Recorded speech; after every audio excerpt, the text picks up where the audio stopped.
శ్రీమాత్రే నమ. జై గురు దత్తాత్రేయ నమ. ఈ వీడియోలో మనం శుక్రగ్రహ సంచారం గురించి తెలుసుకునే ప్రయత్నంలో ప్రస్తుతం శుక్రుడు సింహరాశి యందు సంచరిస్తూ కేతుగ్రహంతో కలిసి ఆగస్టు 1వ తారీఖు వరకు సంచరించడం జరుగుతుంది. ఇక ప్రధానంగా మన టాపిక్లో ఆగస్టు 1వ తారీఖు నుంచి సెప్టెంబర్ 2వ తారీఖు మధ్యలో ఈ శుక్రగ్రహం కన్యా రాశి యందు సంచరించడం జరుగుతుంది. ఇప్పుడు ప్రధానంగా ఈ శుక్రగ్రహ స్థితిని బట్టి వారి వారి జన్మజాతకాల్లో శుక్రుడి యొక్క బలాన్ని బట్టి ముఖ్యంగా వారి యొక్క వివాహ జీవితం, ఆర్థిక పరిస్థితి, కొన్ని వృత్తులలో అంటే సినిమా, టీవీ, మీడియా రంగానికి సంబంధించిన వృత్తుల్లో కానీ, అలాగే ఖరీదైనటువంటి వాహనాలు, రెస్టారెంట్లు, అలాగే ఈ గోల్డ్ షాపులు, ఖరీదైనటువంటి వస్త్రాలు, బట్టలు, ఏదైనా ఎంటర్టైన్మెంట్ సంబంధించింది, విలాసవంతమైనటువంటి సంబంధించిన వాటి వ్యాపారం చేస్తున్న వారికి కూడా శుక్రగ్రహం వారి జాతకంలో తప్పనిసరిగా బలంగా ఉండాలి. మరి ప్రస్తుతం ఈ శుక్రుడు ఏదైతే ఈ ధనకారకుడు, లిక్విడ్ ధనానికి, బంగారానికి కారకుడైనటువంటి శుక్రుడు ప్రస్తుతం ఈ సింహరాశిలో కేతువుతో కలిసి ఉండడం వల్ల ఇది చాలా వరకు ఆర్థిక పరంగా ఇంచుమించుగా ప్రతి రాశి వారికి కూడా ఫైనాన్షియల్గా చాలా స్ట్రెస్ ఎక్కువ ఏర్పడుతూ ఉంటుంది. ఏది చేద్దామన్నా, ఏ ప్రయత్నం చేద్దామన్నా, ఏ పని చేద్దామన్నా ఫైనాన్స్గా చాలా ఇబ్బంది పడుతుంటారు. ఇది ప్రధానంగా స్త్రీల యొక్క ఆరోగ్యం మీద ఎక్కువ ప్రభావం చూపుతూ ఉంటుంది. అంటే మరి నాడీ శాస్త్ర ప్రకారం ఈ స్త్రీ గ్రహం మాట శుక్రుడు స్త్రీలని రిప్రజెంట్ చేస్తూ ఉంటాడు. అటువంటి శుక్రుడు కేతువుతో కలిసి ఉండడం వలన స్త్రీలకి అనారోగ్యపరమైనటువంటి సమస్యలు ఎక్కువగా వస్తుంటాయి. వివాహపరంగా కొన్ని చికాకులు వాళ్ళు ఎదుర్కొంటూ ఉంటారు. ముఖ్యంగా గైనిక్ సంబంధించినటువంటి ప్రాబ్లమ్స్, సంతానపరమైనటువంటి సమస్యలు ప్రస్తుతం ఈ రాశి వారు ఎదుర్కోవడం జరుగుతుంది. ఎందుకంటే శుక్రుడు సింహరాశిలో చాలా బలహీనంగా ఉండడం జరుగుతుంది. అంటే తనకు ముందు ప్రయాణించబోయే రాశిలో కన్యారాశి శుక్రగ్రహానికి నీచ రాశి.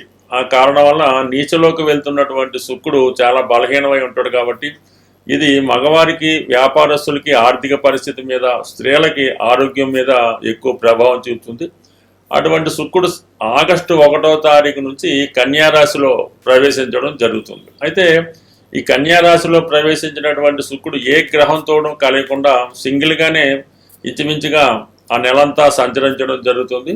అటువంటి శుక్రుడి మీద శని యొక్క దృష్టి పడుతుంది. సో ఆ కారణం వల్ల ఏంటంటే స్త్రీలకి ఉద్యోగ అవకాశాలు పెరుగుతాయి.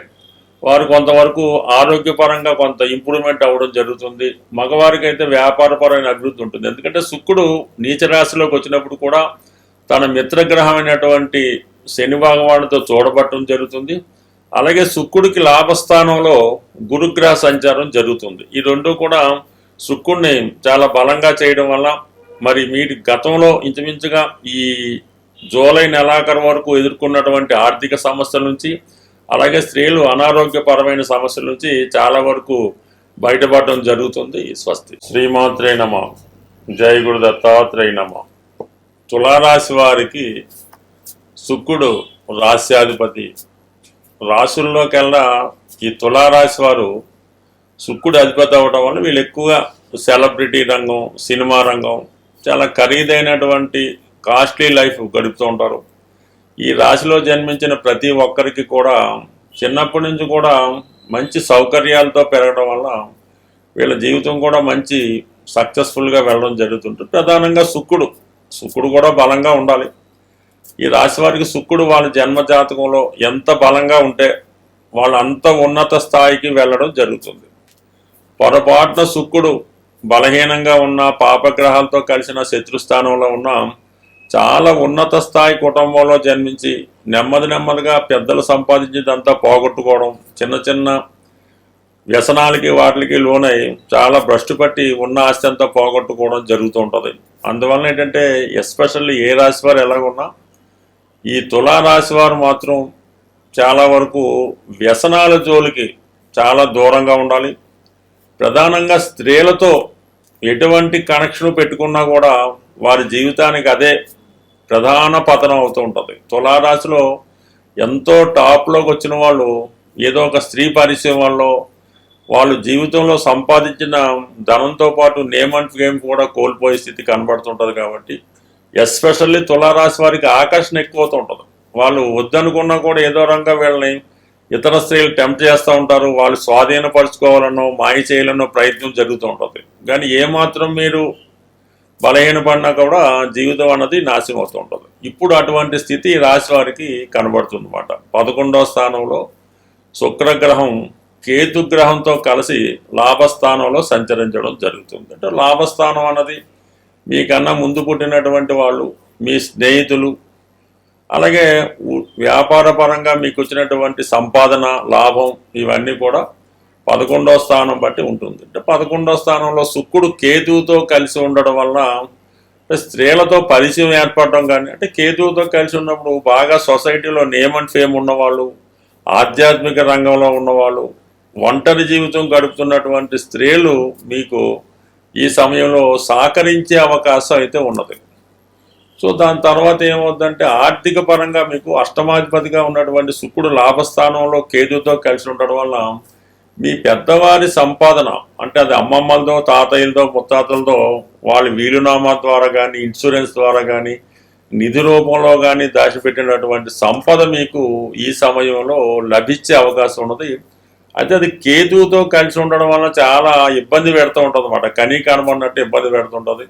ఏదైనా మీకు అర్హత ఉంటే ప్రయత్నం చేస్తే మాత్రం ఒక సంపద మీకు అది ఏదైనా అవ్వచ్చు. కేవలం ఇదంటే డబ్బులే కాకపోవచ్చు, ధనమే కాకపోవచ్చు, కొన్ని విలువైన పేపర్లు అవ్వచ్చు, ఒక రహస్య విద్య అవ్వచ్చు, ఏదైనా ఒక శాస్త్రం అవ్వచ్చు, మీకు లభించే అవకాశం ఉంది. బట్ ఏదైనా ఆగస్టు 1 తర్వాత ఈ శుక్రుడు మీకు వేస్థానంలోకి రావడం జరుగుతుంది. అది ఒక విధంగా బలహీనపడటం అయినప్పటికీ కూడా మిత్రుడైనటువంటి శుక్రుడితో వీక్షించడం వల్ల విదేశంలో ఉద్యోగ ప్రయత్నం చేస్తున్నటువంటి స్త్రీలకు కానీ, మగవాళ్ళకి కానీ ఉద్యోగ ప్రయత్నాలు ఫలించే అవకాశం ఉన్నది. అలాగే ఏదో ఒక విదేశ ప్రయత్నాలు, అంటే పిల్లల్ని చూడటాకో, దూరంలో ఉన్న పుణ్యక్షేత్రాలు దర్శించడానికో, కేవలం ఎంటర్టైన్మెంట్ కొరకు ఎవరైతే వివాహానికి అటెండ్ అవ్వడానికో, వివాహ ప్రయత్నాల కొరకు చేస్తున్న వాళ్ళకి ఈ ప్రయత్నం ఫలించే అవకాశం. అంటే చాలా ఓవర్ ఎక్స్పెండిచర్ జరుగుతుంటుంది. అంటే ఎక్కువ విమాన ప్రయాణాలు, ఖరీదైన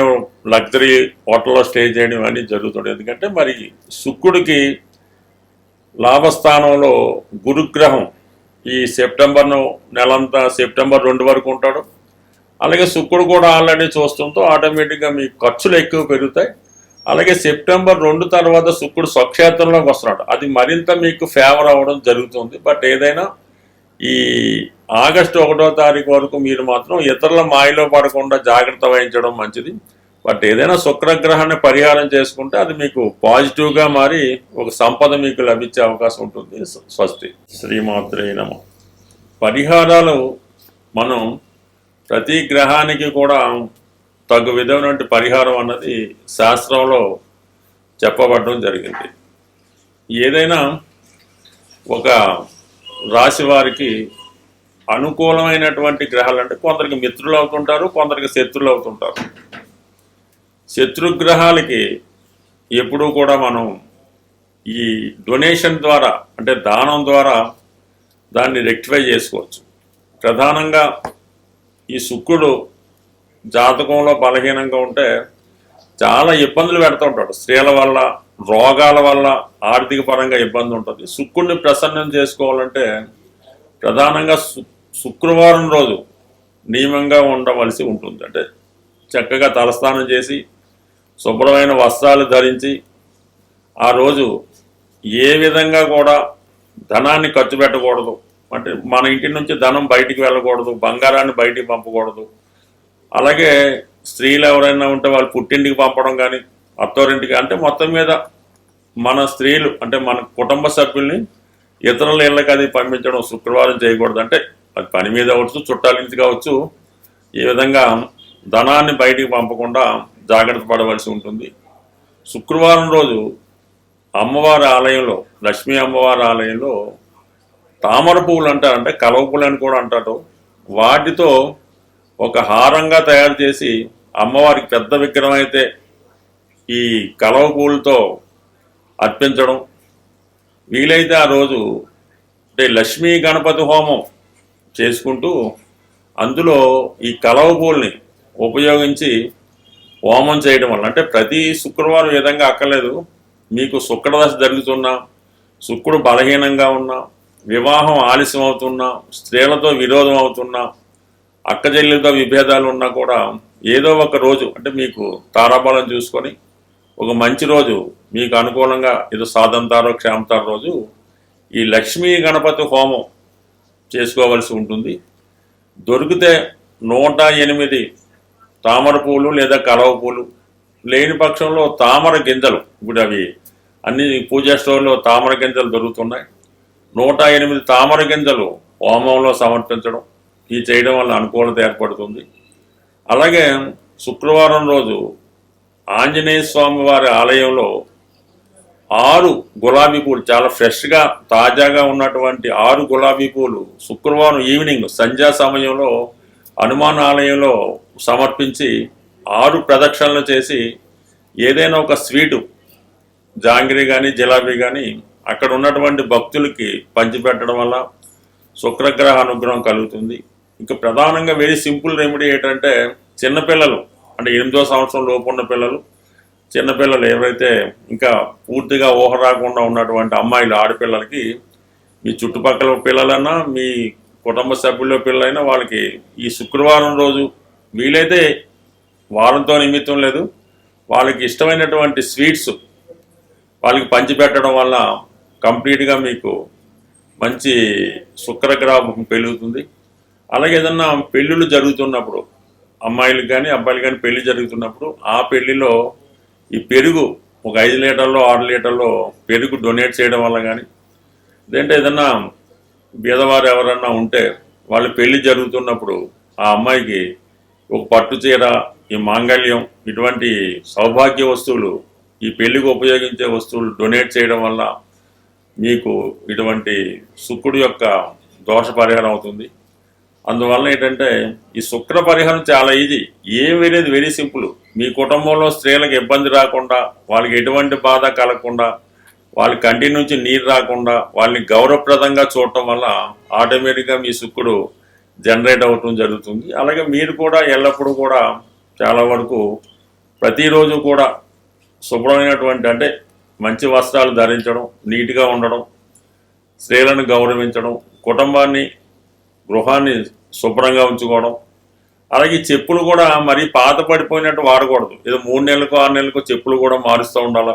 ఇవన్నీ చేయడం వల్ల ఆటోమేటిక్గా మీకు లక్ష్మి ఆటోమేటిక్గా వరించి ఎప్పుడూ శుభంగా ఉండే అవకాశం ఉంటుంది. స్వస్తి.